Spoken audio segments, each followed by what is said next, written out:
Welcome to the Transformation Blueprint. This is episode 24. Nope, episode 20 something. We'll put in knows what it is. And I think it's really exciting because we're saying hello to two new people on the show. One, Jaden Johnson, who we'll be hearing a lot from, really up and coming guy in the tech space, and in general, we'll then dive into that. And also to you guys, this is the first ever video podcast recording, so super excited for that. And excited to jump in. How are you doing? Man, I'm doing great. Just recovering from the high of Converge Summit. I mean, thank you so much for having me, and congratulations on doing this on video as well. Yeah, thank you. I really enjoyed Converge Summit, and I do want to dive into that. And the first version is Hustle and all of that, where that came from. But let's start with you in terms of tell everybody who you are and what it is you do. That's a great question. So my name is Jaden Johnson. Really, my passion is storytelling and connecting people. Most people know me because of the work I do through Next Gen Creators, which is helping youth get into tech and entrepreneurship. I also run a next company called Disrupt Ventures that is investing and training the next generation of entrepreneurs in the Caribbean. So let's start with the Converge Summit, because sure. I think that was the first event that I went to for you, and I really enjoyed it. How did that all come together? Well, so Converge was 7 months in the making. It was linked directly to, I'm very passionate about entertainment and I'm very passionate about technology. And one of the biggest worries that I had is that I never see the both of them playing together, locally. And I wanted Jamaicans to understand and recognize how is it that they could be on the forefront of the entertainment industry in a way that they can profit and maximize. So naturally, the best avenue for me to do that was through an event that would basically educate people and also inspire them to want to get into technology and the creative industries. And that's essentially how the Converge Summit came about. Yeah, where did the passion for technology come from? The passion for technology. So I almost stumbled into it by accident, really. About 4 years ago, I was an entrepreneur. I was running a business at the time, but the team from the World Bank invited me to moderate a panel at Digital Jam 2.0 at the time. And I got a chance to just spend an entire weekend around developers, techies, entrepreneurs. And it was so fascinating for me. And then just by chance, the following week, a friend of mine from Silicon Valley was hosting an event called Hacking Generation Y. And I reached out to him and I was like, hey, this seems like a really cool concept. I'd love to do something like that in Jamaica. And everything kind of just evolved from there. I was about 15 years old. I was 15 years old. How old are you now? I'm 20. Okay. So yeah, I was around 15 and I was running a company. But I was also working a lot within the media space, So I was helping Jerry McDaniel to host Palav. That was on the Vibes? Yeah. Well, that was kind of linked more so to my skills as a broadcaster. Okay. Because it wasn't something I was doing officially through my company. So I was helping Jerry McDaniel host Palav. I was also working with a network called Kids Hub Media Network. So, a lot of people knew that I could moderate panels because I had a little broadcasting experience. So the team from World Bank reached out, I figured through Uncle Jerry. And yeah, that's kind of where that came from. I was very passionate about learning. I've always wanted to my thing has always just been trying to improve myself and kind of stay ahead of the game. And the best way to do that was through this constant process of evolution. I was passionate to learning. I did drop out of university twice. Okay. What universities? So after I did the training program at Wharton, UCC, dropped out after walking into the teacher in the class was telling me about how to do PowerPoints. Yeah. So this is the first. I dropped out after my first year. What happened? What was the next step for you? Meaning after dropping out? After dropping out, where did you go? Yeah. So after dropping out, I decided to go overseas. I spent about 3 months in the US. At that time, I kind of was at the crossroads of being very lost and trying to clear my head and decide what to do next, because I was used to, there was always a struggle of balancing a business and school. School is kind of out of the equation now. I just officially left my very first business, and decided that, hey, I'm done with this for now and I wanted to get into something new. And I was lost.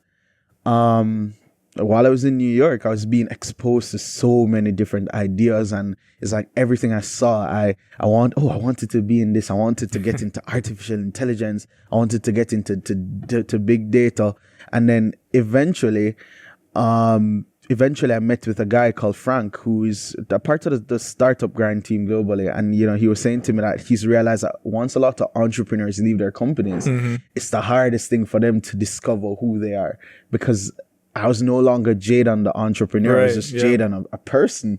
So what was that next thing that would define me? And I learned during that period of being lost that, I was just very passionate about community building. I was passionate about connecting people. And then I started to feed into that. You were in New York for 3 months, met some people, got exposed. You came back to Jamaica. And then I came back to Jamaica. I decided then that, I wanted to run the company called Disrupt Ventures. So I was doing a lot on the next gen creators side, but what Disrupt was supposed to become for me now was a next way of finding the best entrepreneurial talent, and investing in them, not only money, but, kind of helping them with developing the skills they need to master entrepreneurship, and also give them a bigger or clearer thought on being innovative and creative as entrepreneurs. Right. So what made you think about be opening an incubator versus going into business directly? And when you say you wanted to invest, where did you get the initial capital from to then do investments in these entrepreneurs? So it's a crazy thing I've always been wondering. So a lot of people say to me, why is it that you want to invest in people? Why is it that you put so much energy and effort into people? I probably won't be able to answer that question, but it's just something I know that whenever I see somebody win or just people who move from one level to the next, I feel so like naturally happy and optimistic for them. And I realize that that's something that keeps me driven. In terms of the capital, I mean, I've been fortunate enough to have investors who said yes, and that they're willing. One promise I did make to all my investors is I will not take your money until I make the very first, till I generate the very first capital to do my first investment strictly through the business. Okay. So revenue first, and then we talk investment. So right now, I mean, I have MOUs and people who have agreed to the funding, but we did not take any capital from investors. Okay. So where is Disrupt Ventures now? Where's Disrupt Ventures now? So I literally just partnered up with Bevan James King the other day. Yeah. And we're going to be He's very good at the conference. Yeah. We're going to be running a training program on exponential innovation. Okay. And startup basics. Basically a 3-week program helping entrepreneurs to move from basically idea to action, and helping them to think big and come up with innovative ideas. Do you think that's lacking in Jamaica right now? I think the big void in Jamaica is that we've just been accustomed to this copy and paste mentality, meaning that we just look to the US, whatever is cool happening over there, we should create a local version instead of trying to build companies locally that can participate on a global front. Yeah. We're just trying to Jamaicanize everything, So there's Uber, we need a Jamaican version of that. There's Spotify, we need a Jamaican version of that. Yeah. And that has been our core problem. Because when you copy and paste huge products that have huge market opportunities and bring them into a smaller market, then the chances of them being successful become way less. I believe the first 3 years of business for me was a mind game, because the first thing is at 15, everybody was impressed, but not impressed enough to actually want to do business with me. It's like, oh, you're an entrepreneur. That's cool. But not my company, though. Yeah. Sorry, we don't have the budget for that. So I realized that a lot of them was like pushing back because of my age, And what I said to them was, what I realized is that this is a big hurdle for me. As an entrepreneur, I really wanted to be at the front of my company. I really wanted to help take charge, but my age was a big barrier for customers and or my clients. And if I never had clients, I did not have a Yeah, business. right, true. So I mean, eventually I just decided to step back and allow the older persons to take control, or to I still participated in making key decisions and helping. I was always the client portfolio manager, so I always oversaw most of our projects. And eventually people would discover, we go to these meetings and I would always be the little guy tagging along. I just allowed the team to run along, and eventually people started to take notice. Yeah. The very first customer to officially come in and step and say, hey, I don't need a team, I actually need you to run this campaign for me, was perhaps CXC Study Guides at the time. And we're responsible for their marketing and social media efforts across the entire Caribbean. And I mean, we had killer numbers, meaning that was the highest sales period for the brand within the entire region. So I mean, that very first step and somebody actually asking for me was like the biggest motivation ever. And then I decided that, it's time to reinvent the game. It's time to show people that age is not a factor. And then it was so perfectly aligned because I launched Next Gen Creators right around that time. And people were starting to see more youth doing big things. A lot of corporate companies, I was having conversations with a lot of corporate companies in terms of sponsoring our efforts, and a lot of them started to take notice. Eventually, there were some people, I remember crying when I got a letter from Digicel saying that they can't support me like 4 years ago, and then I got an email during that period with Digicel asking me to come and intern there for the summer. So the script kind of flipped. Yeah. And it was so exciting. I think everything kind of just perfectly aligned, and it was totally by coincidence. Yeah. Or maybe hard work that kind of just worked itself out. Yeah. I mean, so we had a similar thing. I mean, I don't think it matters how old you are, because I mean, even when I was doing a lot of business development and sales, we'd have this saying, which is like, let the gray hairs get in the room and talk. You can do that. Yeah, yes, so the game changer for me was the minute I started to say to myself, fuck failure. That was the gate. At that time, the thing I realized that there's two things people can say to me, yes, no, and there's two things that can happen to me in life. Is either I jump off a cliff, I pray to God I land on something, or two, I die. The worst thing that can happen to you in this lifetime is death, right? And I'm still here. So failure, goodbye. It's the worst thing that can happen besides death. So, I mean, that's pretty much it. I want to talk about failure, and I want to talk about some of the failures that you've been through. Well, what's your favorite? My favorite failure? Well, sorry, I don't really give so much like prominence to failure. But I mean, like, I don't think it's even so much like failures. It's just like moments of recognizing that sometime when people say no, it's the best thing ever. Yeah. Right? I think so. I mean, it's feedback. Yeah, people. So like, I use even Hustle last year, for instance. Last year for Hustle, it was literally a hustle. We kind of bootstrap Hustle, and if last year when the time came around, we booked the auditorium, we paid for our speakers, we were selling tickets, and then I sent out to get a quotation for my stage design. When that quotation came back, I was like, shit, this is expensive. We did not have the money. If I didn't hear no from all these corporate companies, all these sponsors, I would have never met Dean Shepherd from Blueprint. Right. Right? What Dean Shepherd did for me then, meaning this year when we were in a better position, we paid Dean like cash up front, full cost. Still listed him as a sponsor. What he did for me then was like, that made me realize that there are few people out there who actually believe in youth. At that time, the money that I gave to Dean could not even pay the man to move the truck. Right? Yeah. And that's when I kind of learned that, just sometimes you just have to be happy when people say no, because it will open you up. It forces you to be resourceful, especially when dealing with people you need to get money from. Because If you need to do something and you realize you're not getting the money, then you just have to find a creative way to get what needs to be done. Yeah. And sometimes when people do say yes, the headache isn't worth it. Sometimes the benefits that you have to give to them is also not worth it, especially on the sponsorship front. So I mean, sometimes we just have to embrace the no.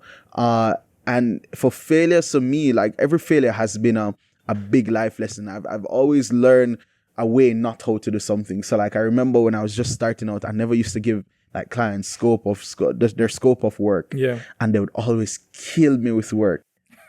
You know? So they hired me to do a video editing project for them. The next thing you know, they wanted me to format this video for 20 different platforms. You know, they needed it in landscape and portrait.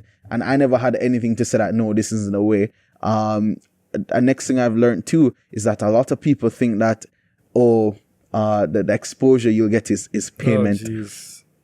So many times we've heard that one. Yeah. It's a rite of passage. Like, yeah. I'm sure everybody here is like nodding their heads right now. Yeah. Especially as a creative, you know, you see the videographers, the market, we suffer from that. Everybody's like, oh, you need to build your portfolio. Yeah. And I'm like, oh, we need to live. So to eat, I mean, yeah, it's a learning curve. And because as I said, I don't really place a lot of focus on the failures in my life. And I don't think I've really reached that big roadblock yet that kind of just knocked me off my feet.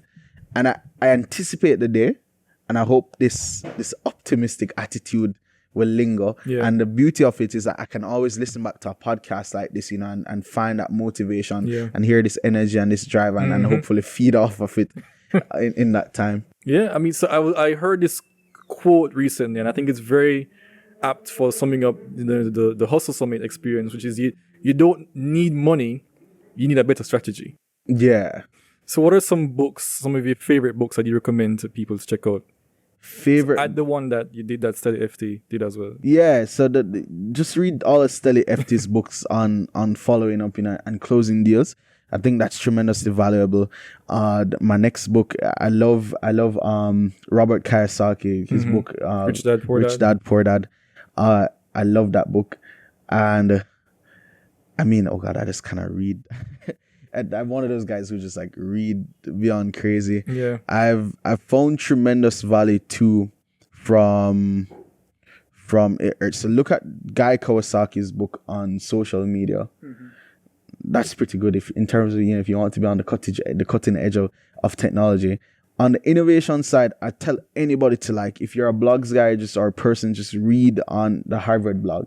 Yeah, so over the next couple of months, I'll be giving Disrupt Ventures my all. And with Disrupt it's not like our program follows a very simple principle, which is the Pareto principle, equipping you with 20% of the knowledge you need to address 80% of your problems. Right. So the curriculum has a lot of consideration, or exponential innovation curriculum embedded inside our main curriculum is from Carnegie University. So Disrupt is a next move, and meaning we want to be the training ground for entrepreneurs, and we want people who are passionate about thinking big, passionate about innovating, to enroll in our program. And admissions open on April 16th. So get registered. I have a public calendar. If you ever want to book a meeting with me and just have a quick chat, it's meet.jadenjohnson.com. You can check out my website, which is jadenjohnson.com. Connect with me on social media at official Jaden on Instagram and at JDAN Johnson on Twitter. Okay. So they said that you're the average of the 5 people you surround yourself with. What are the qualities of the people who make up your inner circle? The quality of everybody around me has a spirit of persistence. Okay. I love people who are willing to fight. I love people who can balance optimism with the reality of life. The people around me too are very passionate about learning. You know, it's always a way of just learning from each other, sharing our lessons.